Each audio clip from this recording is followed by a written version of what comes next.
ہم نے نا نماز کو کوئی الگ سے چیز سمجھ لیا ہے، بوجھ بنا لیا ہے کہ یار اٹھنا پڑے گا، وضو کرنا پڑے گا، پینٹ پہننی ہے، جوتا کھولنا پڑے گا، الگ سے کام بنا لی۔ اور نہیں، الگ سے نہیں، اس کو روٹین ورک بناؤ، وے آف لائف بناؤ۔ جب نماز کا وقت آ جائے سارا کچھ چھوڑ کے خود بخود نماز کے لیے چلنا ہے۔ اپنے آپ کو نماز کے ٹائمنگ کے حساب سے ایڈجسٹ کرو نا۔ آج کل صبح 5:40 پر ہو رہی ہے فجر کی جماعت اور 1:30 بجے ہو رہی ہے ظہر کی، یہ 7-8 گھنٹے کا فرق بنتا ہے، تو کچھ کرو، کاروبار، معاش، نوکری۔ اور 1:30 بجے کے بعد 3:45 بجے عصر کی جماعت ہو رہی ہے، چھوٹا کوئی کام رکھ لو اس میں۔ اور اس کے بعد عصر ہو رہی، مغرب ہو رہی ہے 5:10 پہ، 5:11 پہ، اور چھوٹا کوئی کام رکھ لو۔ مجھے بتاؤ پلاننگ کی اور شارٹ ٹرم گول سیٹنگ کی اس سے بڑھ کر کیا تربیت ہوگی؟ کام ایڈجسٹ کر لو نا اس حساب سے، اور جس بھی حالت میں ہو، فون پہ ہو، چیٹ کر رہے ہو، ان ہاؤس میٹنگ میں ہو، کلائنٹ کے ساتھ ہو، باس کے ساتھ بیٹھے ہو، ورک فرام ہوم ہے، ورک فرام آفس ہے، سیز، پوز، نماز کا وقت ہو گیا۔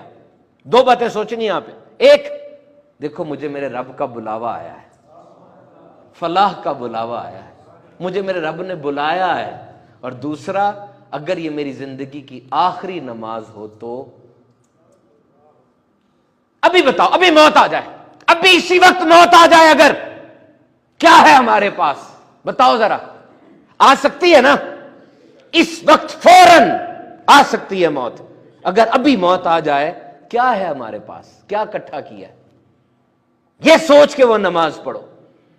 کم از کم نماز کو اتنی تو امپورٹنس دو نا، جیسی کاروباری آدمی نوٹ گنتے ہوئے دیتا ہے، جیسی ملازم پیشہ آدمی تنخواہ کے وقت لیتا ہے، جیسا اسٹوڈنٹ میڈل پہنتے ہوئے لیتا ہے، اتنی تو امپورٹنس دو نا۔